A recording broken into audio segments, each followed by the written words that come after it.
Mercury. What is Mercury? Who is Mercury? This little purple being right here. This is Mercury. A messenger bringing news, information. Is the winged being. Mercury is known to move very fast, to fly through the air. In Gemini, an air sign, information coming and going, things changing very quickly. Gemini is flexible. Mercury rules the sign of Gemini. So Mercury is really, really strong. This video is about the upcoming Mercury retrograde. What sign will Mercury be in when it retrogrades? What placement? This is house number 1. This is house number 2, number 3, and so on, all the way around the chart. So finding out where Mercury is retrograding and in what area of your chart tells you in what area of your life. And we will talk about what does Mercury mean other than information when it goes through a retrograde. So how long will the retrograde last? What is a retrograde zone? Why does that matter? What kind of conversations we'll be having with all these other players, planets, with all these other people.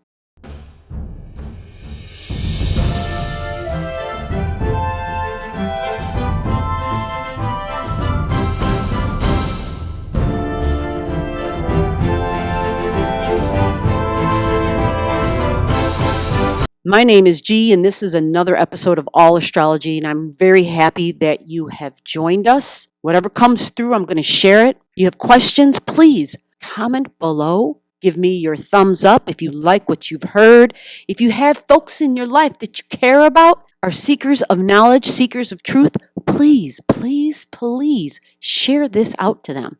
Mercury's at a critical degree on the day we are recording this. It's at 29 degrees in the sign of Taurus. Yes, it changes signs tonight. Mercury will then move into the sign of Gemini. So Mercury's really powerful in that sign.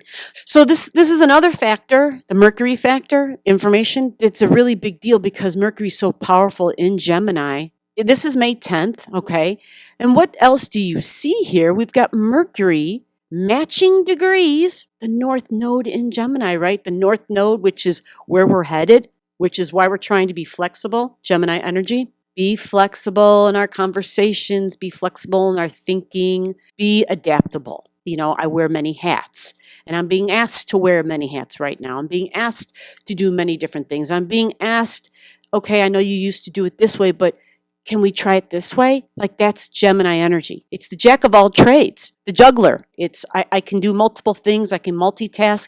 And so sometimes it's accused of being rather scattered because its opposite sign is Sagittarius, whose ability, think of the racehorse. What does a racehorse have on its head? Near its eyes.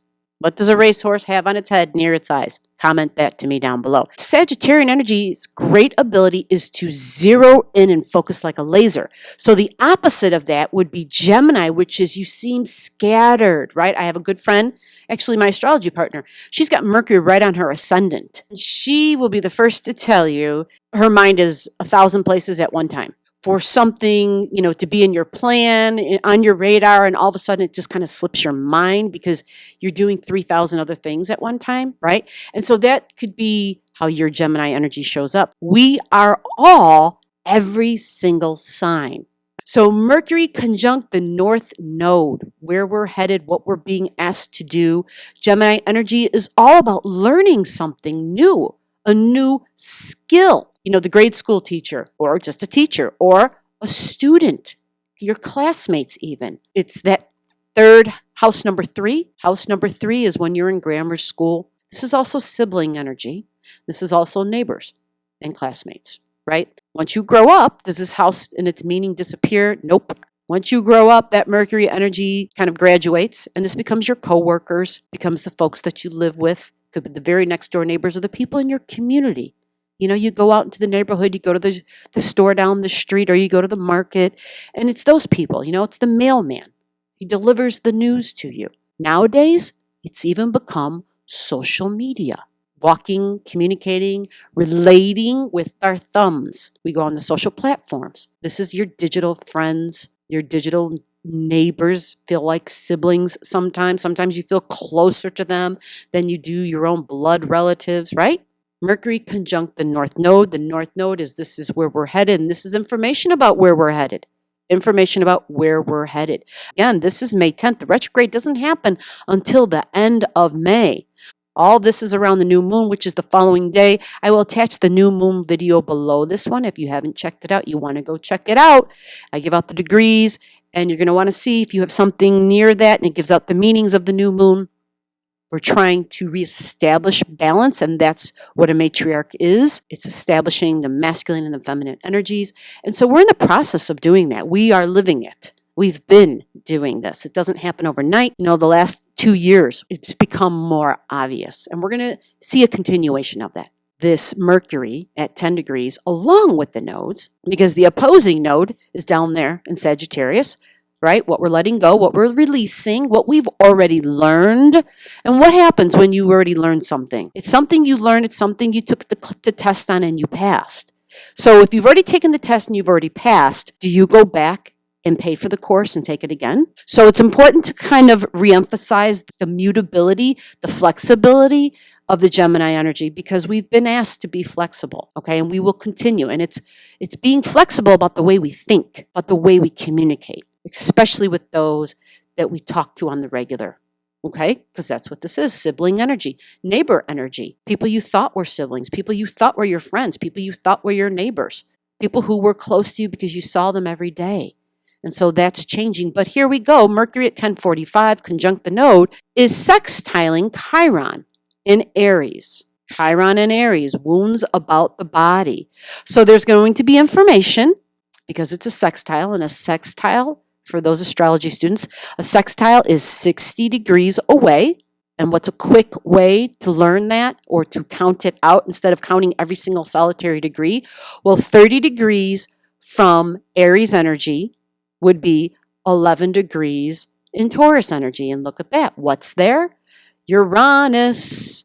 So you see we've got this semi-sextile, we call this because it's 30 degrees away. So a semi-sextile is 30 degrees away.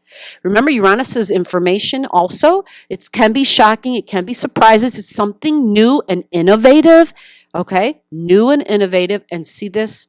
Uranus sextiling this, the wound about the body. This is our wound about our appearance, typically something from childhood or your past life. You don't like that word, a wound from a long time ago. So Uranus is in Taurus, and we've got that sextiling there. But then we're going to go and jump another 30 degrees, and look where it's at.